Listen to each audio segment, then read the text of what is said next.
Don't you love Seattle Unity? Yeah. You don't never know what you're going to get. Thank you. Thank you. Good morning. So we're continuing in our dreams, and we're shifting from our own personal dreams, and we're starting to move out into the world. And last week, we were talking about the history of Seattle Unity and some of South Lake Union and Seattle, and we're going to continue with that process as well today. I want to point out a couple of projects that the Seattle Unity has been engaged in. Most importantly, we've been engaged for many years, at least 20, with community outreach. And community outreach is collecting school supplies for the kids in the area. We do things like feed the homeless kids. We collect toiletries for homeless women. So the outreach has been doing a lot of good work for many, many years, and that has been one of the main ways that we have been connected to our community and to Seattle. But now we're moving into other projects as well, and there's a couple that I want to talk about today. One, Rich Carlini talked about a little bit last week, and that is that Barbara Voss, one of our chaplains, came to me and said that she would like to do an experiment and focus on a specific region in Seattle, and have a group of people pray and meditate and bless it. And when experiments have been done with this, it shows that the crime rate usually drops when that kind of attention is put into a specific place. So I said, why not do South Lake Union, since that's where the church is located? And last week she took sign-ups and got a number of people to sign up. And we don't have to come together in one place. You can do it wherever you are. And that is to just stop and to bless South Lake Union area throughout the day. So it'll be interesting to see what happens. So the second project that we are also focusing on for South Lake Union is the dream of Jackie Roberts that she brought to us. And she said, it would be really nice to have a labyrinth across the street at Denny Park. Don't you think? Would that be great or what? I mean, that would be really nice. So I feel like these two projects are kind of married in a way. That what better way than to send prayers and blessings to South Lake Union than to have a labyrinth at Denny Park, because a labyrinth creates a sacred space, and it's almost like putting a prayer right in the center of it all.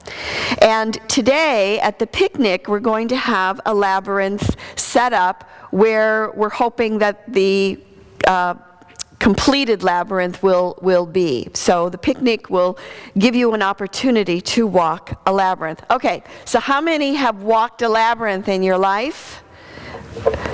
Check it out. How many have never walked a labyrinth? Okay, so you get your first opportunity right after the 11 o'clock service, not this one. It's not set up yet, right, Jackie? Oh, it is set up. Okay, so see, right after church you can walk over and try it. When I arrived in Seattle almost 21 years ago, this neighborhood was primarily industrial. In fact, finding a place to eat around here was near impossible. There were two places. There was Slices, which is a deli down the street, and Shilla's across the street. And now when I step outside the door, I have to stop and look and sometimes purposely take a walk to see what has changed and what has been built and what is new in this neighborhood. Denny Park is the oldest park in the city. In fact, it used to be a cemetery. So we're kind of living in a real historic place right here. And yet, this neighborhood, this area, Denny Park, needs our prayers, needs our blessings, because the truth is we also have a lot of drugs, a drug situation and prostitution. And so as we give to the community, not only through school supplies and feeding the homeless, but also through our prayers, I think that we also then uplift the entire community. When Seattle Unity was built in 1959, the thinking was that downtown would grow up around it. automatically. And as you can see, that didn't exactly happen, that downtown was a little bit south of us. And if you'll notice how big this building is, when it was originally built, the idea was that, well, since this is going to be downtown Seattle anyway, why don't we build it big enough so that it can be an office building? Now get it's the 5960, so this is a big office building. And they fixed it so that you could put a floor in, and then you'd have like 2 stories or maybe 3, you know, for offices as well. So they were envisioning and they were dreaming, and as happens, you know, we set out on a dream and we think something's going to be a certain way, and just like the Labyrinth, we take a left turn and go in a different direction. Downtown didn't come this way, it went that way, but now we're experiencing the manifestation of a dream which was primarily Paul Allen's, which was to reinvigorate this part of town.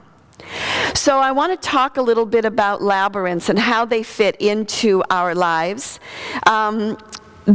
The image of a spiral is as ancient as we are, and it can be found everywhere. But the labyrinths became popular between 500 and 1500 AD. You can find them in Scandinavia, in Russia, in the American Southwest, in Africa, in India, in Europe. I don't know if they're in China or not, but they were used for many of the rituals that the people experienced. It was used for burial rites. It was used as a symbol of death and rebirth. It was used as an initiation and a fertility rite. One of the rituals that it was used for was to symbolize on the equinox the coming back of the light in spring, and they would in Greek times have a maiden stand in the center of the labyrinth, and then handsome young youths would dance around, enticing her out of the center until she came out, and it was symbolic of Persephone being in the underworld, and she started to walk out, and as she walked out and came out of the labyrinth, then the light returned, and the spring returned, and the green and the fertility and all the plants. So it's been used over many thousands of years to ritualize our life and to make meaning from it. And sometimes, you know, we seem to lose touch with ritual, and we're hungry for it. So it's about reincorporating that aspect of life with us once again. Probably the most famous labyrinth is in France at Chartres. Has anybody ever been to that one? Nobody. We should take a field trip. She did. Apparently, the labyrinth is right in front of the altar.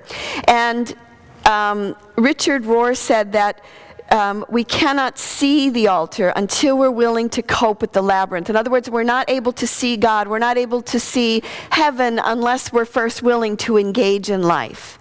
So in order to enter God, in order to enter heaven, in order to enter illumination, we must dance the labyrinth. It is said that the labyrinth in the cathedral may have been used to celebrate the death and resurrection of Christ with dance and with choral arrangements. And the truth is, it probably was incorporated because it was a pagan ritual, and as the Catholic Church did many times throughout the early years, it would take some of the rituals and some of the practices that were being used and incorporate them into the church rather than lose their people, yeah? So I remember the first time I ever walked a labyrinth, and I, having not done it before, of course, I took it very seriously, and I stood at the front of the labyrinth, and I said the prayer for whatever it was I was working on in my life at the time.